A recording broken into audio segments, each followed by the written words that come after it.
अस्सलाम वालेकुम। ब्रिज तो आप लोगों ने बहुत सारे देखे होंगे और बहुत अमेजिंग ब्रिज देखे होंगे, लेकिन क्या आप किसी तैरते हुए ब्रिज के बारे में जानते हैं? तो मैं आपको बताती चलूँ, चाइना के शहर इंची सिटी जो कि हुबाई प्रोविंस में पाया जाता है, उसके एरिया शिज़ुगोन में एक ब्रिज कंस्ट्रक्ट किया गया है जिसे फ्लोटिंग ब्रिज का नाम दिया गया है। ये 500 मीटर लॉन्ग और 4.5 मीटर वाइड है। तकरीबन 10,000 लोग एक वक्त में इस ब्रिज पर चल सकते हैं।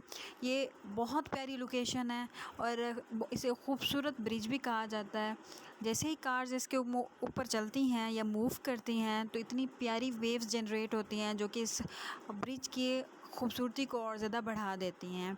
अगर आप टूरिस्ट हैं या फिर आपको घूमने फिरने का बहुत शौक़ है तो आपको इंची सिटी के इस फ्लोटिंग ब्रिज को ज़रूर देखना चाहिए। आपको बहुत अच्छा फ़ील होगा। कमेंट करके ज़रूर बताइएगा कि आपको ये ब्रिज देखकर कैसा महसूस हुआ।